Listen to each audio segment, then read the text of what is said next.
Good morning. Welcome to episode 16 of Tea, Coffee, and Torah. I'm glad to have you with me. We have been discussing Isaiah 66 in its historical context. A lot of scholars simply look within the Hebrew text itself, and that is excellent. That is a great place to start. But we also need to take into consideration the literature of the day, the ideas of the day. No nation exists in a vacuum. So it's really important that we have a frame of reference for what the prophets are talking about, especially in the case of Isaiah.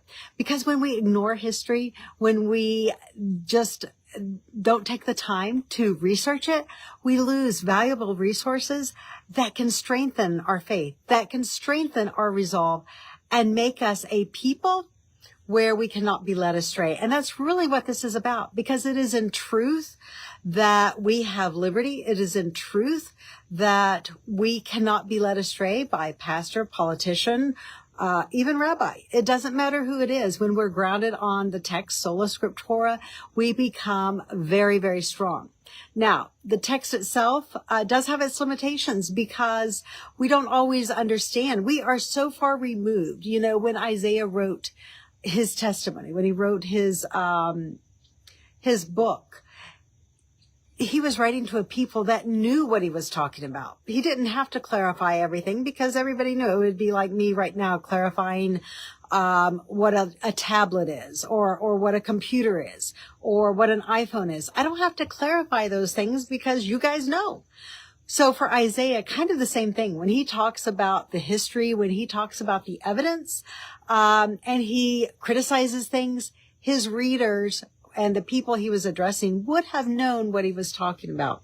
So this morning, I do want to comment on my Yellowstone National Park mug. This was from our 2017 trip across the country. It was amazing.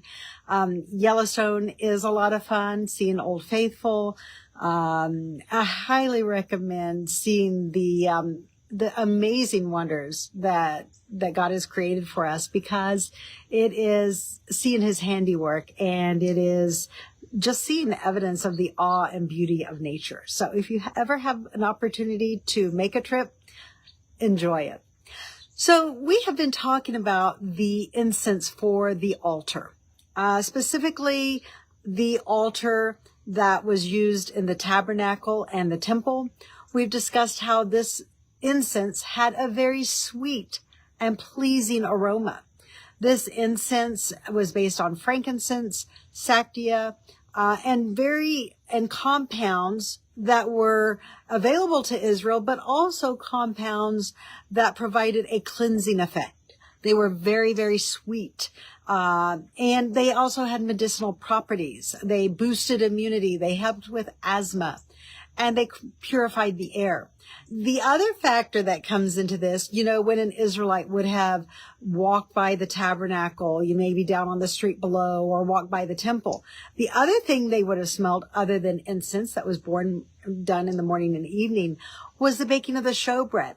So if you can imagine living in that time period, and as the priest would bake the bread, you'd have this sense of maybe a euphoric emotional reaction to the baking of bread, the smelly, sweet incense. It would have been something that would have been very special to the people. Now, for us removed today, we do not think of those things in context of a place of worship. For us, there may be a potluck after church or after services, but that is something where everybody brings their own thing. It's hodgepodge. It's thrown together. There's no real consistency to it. With this, there was an absolute consistency to it. And it was something that, you could get up every morning based on when these things were done. And it was very much something that was part of Israel's culture and Israel's community. So with this, we find that one of the criticisms throughout the Hebrew text is this dualism with the temple in Jerusalem, as well as all these other high places. And you find that, and we're going to get into the high places in a future discussion, because it's really important to kind of understand their evolution, both from an archaeological perspective, but also from a textual perspective. So what you find, though, is that there was really kind of this homeostasis between the temple in Jerusalem and all the high places. Originally, the high places during the days of Samuel, which we'll discuss later on, became alternate places of worship. They became actually things that were not really criticized because Israel had no other options. They had no other access to a tabernacle during that time period. But then what you find is that over time, especially with the reign of Solomon, they became very profane places of worship. So Kings and Chronicles tells us that Solomon's wives turned his heart astray. He began to worship in the high places. He actually built high places, and that is what we find occurred at Tel Arad. The high place at Tel Arad was very much paralleled on the temple in Jerusalem. You actually find that the temple in Jerusalem becomes a plan for all the pagan temples. Well, and I'm not going to say they were all pagan, because you find that they combined the worship. So you had the worship of Yahweh and you had the worship of maybe Baal and Asherah at all of these pagan high places. So they were kind of a quasi place. You know, the temple in Jerusalem could have been 2-3 days journey. So the high places allowed something that was immediate, something close to your hometown where you could go and pray and access God, and often even access the Levitical priest. But the reason for this, we're going to be discussing again over the next couple discussions, really comes down to the political scene in Jerusalem. So again, originally these high places coexisted with the temple in Jerusalem. Even though they were criticized, they weren't really something that was overtly profane. You find that the incense altars at Jerusalem would have been something that would have followed the Levitical protocol. But then we find something very interesting. Right around the reign of Uzziah, you find that towards the end of his reign, he departs from Yahweh. And one of the things that it talks about he did was he began to burn incense at these pagan altars. Uzziah's reign, he reigned for 252 years, and much like Ramesses' reign, Ramesses II in Egypt, this presented issues of succession. Ramesses lived so long that a lot of his heirs died before they ascended the throne. And when Meneptah came to the throne, he was very old and only lived a few years and reigned a few years. The same thing occurs with Uzziah's reign, where you have Jotham who ascends the throne, and then very quickly Ahaz ascends the throne. So this is a succession very quickly within the course of probably about 8 to 16 years. All of these things are kind of transitioning. So what you find, though, with King Ahaz, and when you look through the biblical text, it talks more than any other king in Israel's history about the profane incense that Ahaz burned. And not just in all these high places, but it says that he took out the altar, the incense altar in the temple in Jerusalem. He took it outside so he could burn his own incense. He also did this, it says, in every corner of Jerusalem, he began to burn incense. Now, the excavations at Tel Arad actually provide great evidence for what happened specifically under King Ahaz. And I'm going to get the exact dates. I don't necessarily remember these, off the top of my head. So we find that the temple at Tel Arad was primarily in use for a 40 to 50 year period. This would have been around 760 to 715. So even though it was built by King Solomon right around maybe 740 BCE, it was destroyed by the Edomites and the Philistines. Then it was rebuilt by either Asa or Jehoshaphat. We're not sure one. It was rebuilt, the fortified, because you never had a temple outside of a fortification. the temple was always part of that fortification that secured your borders, that protected trade routes. And that is what this original Tel Arad location did, is that protected Israel's trade routes in the very lucrative spice trade between Mesopotamia and Egypt, and also between the Arab nations. Well, you find that during periods of apostasy, it came under siege. And when it came under siege, you find that the walls were destroyed, and even the temple itself was destroyed. But then it was often rebuilt. Originally, it had an altar. The altar was destroyed, and then a new altar was built directly on top of the old altar. And the altar does indeed follow the protocols of Exodus regarding unhewn stones being used to build this altar. But what's interesting when we look at Tel Arad in specific relation to the incense that was burned is that it had two altars. On one altar, you find there was only frankincense, animal fat, spices burned. And that was the bigger altar. On the smaller altar, we find that cannabis was used, and the cannabis was mixed with animal dung. And this animal dung allowed the cannabis to be burned at a lower temperature. And that released the most psychoactive effects that it could, being burned at a low temperature. Now, you find that on the frankincense side, the animal fat allowed it to be burned at a higher temperature so that it really released more of the aroma. Now, when we look at the incense altars itself, we find that they were really only active for about a 15 to 20 year period, circa 735 to circa 715. This just happens to coincide directly with the reign of King Ahaz. And it isn't by accident that scripture throughout Kings and Chronicles both tell us of Ahaz's profanation and his reliance on burning incense. Like there's this inordinate emphasis placed on burning incense everywhere.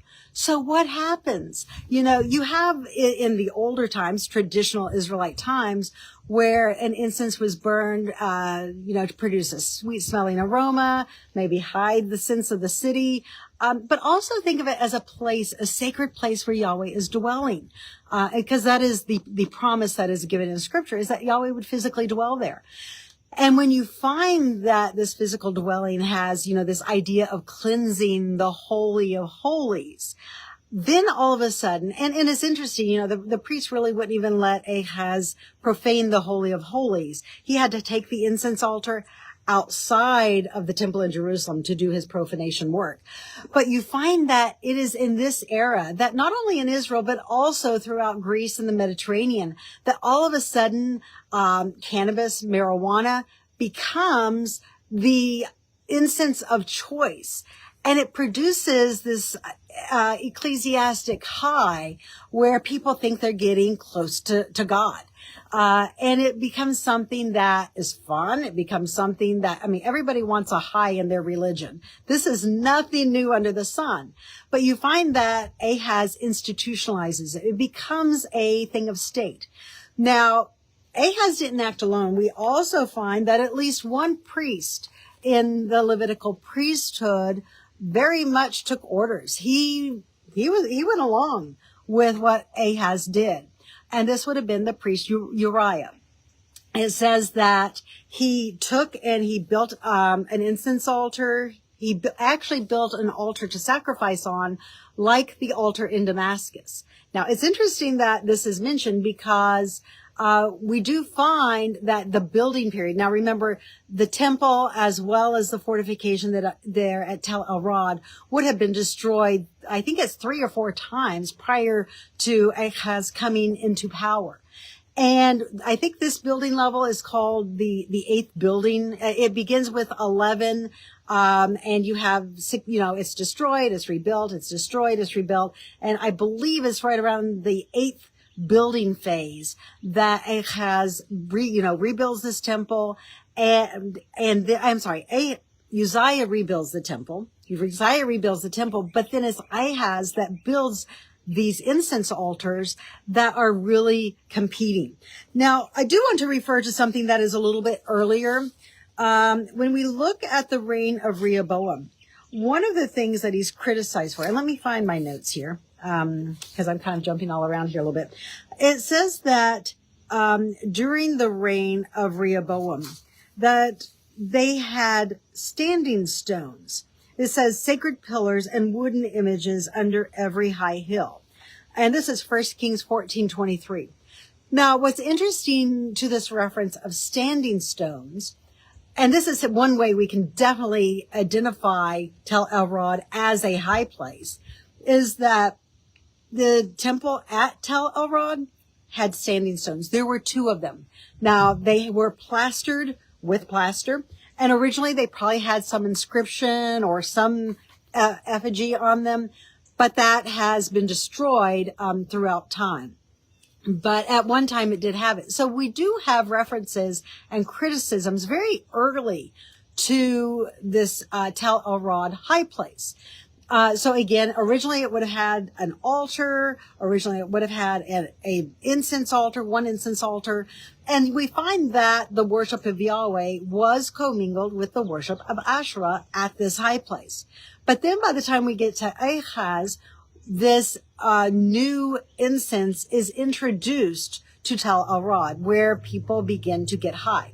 Now, how can we distinguish, and how can we know that cannabis was not part of the original ingredients of the sanctified incense of the holy place?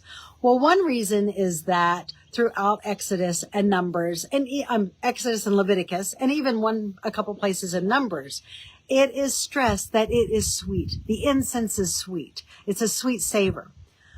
If you've ever smelled marijuana, you know that it is anything but sweet. It's very pungent. It's very strong and not necessarily bitter, but just very, very pungent and not sweet in the slightest. So this is one way that we can distinguish between them. The other thing that we find is that during the reign of Ahaz, the priesthood became very defiled. You find that the priests did a couple things. They either fled Jerusalem, seeking to serve Yahweh in other places, or they were actually probably physically cast out from the priesthood. And we're going to return to this in our next episode, because I am trying to keep these short, and see how Isaiah 66 actually refers to this corruption in the priesthood, and how priests are fleeing to other high places in order to worship Yahweh, because they can't do it in Jerusalem. Ahaz has taken over the worship of all of the cultic practices there in Jerusalem. It's lost its autonomy, and it has really become a pagan edifice. In our next episode, we're going to look at how Hezekiah responds to this. We're going to also see the amazing numerous prophecies of Hezekiah within the book of Isaiah. You know, our tendency today is to apply them modernly, to relate them to us, and they do, but we first have to establish the historical context in which they occurred. So from there, we're going to depart a little bit from our comparative studies of textual evidence, as we've done with the Hittites and even with Gilgamesh, and we're going to look more at archaeology, and we're going to see the cogency of how archaeology at Tel Arad specifically and other high places actually totally corresponds to the history that we have in Kings and Chronicles, where the righteous kings are not sacrificing at the high places. They're even being destroyed, and then they're being rebuilt under the reigns of unrighteous kings. So it's going to be interesting to see how this unfolds. Hope this has been a blessing to you. We'll come back to this. We will flush this out a little bit more before we jump into more of the archaeological evidence for this. But just know, take this away, because when you read histories on this, when you read archaeological excavations, scholars tend to take the findings of Tel Arad, and then they backdate it and say, oh, this must have been the formula. This must have been what was sanctified in Jerusalem. But that really cherry picks the evidence. It says, okay, I'm going to accept this evidence here in Chronicles and dismiss this evidence over here in another verse in Chronicles or Kings. And it totally cherry picks and ignores what it says about Ahaz's profanation of incense. And we can really rely on this because the archaeological dating totally corresponds to the reign of King Ahaz. So I hope that's a good takeaway for you today. We'll come back to this again, and I hope you have a fantastic week. I hope you've enjoyed these. And please drop your comments below. I'd love to hear your responses. I'd love to hear your input. I've had some great input. I've learned from the input, or it has helped me be able to share a perspective maybe I haven't thought of before. So thank you so much. And I hope you have a wonderful week.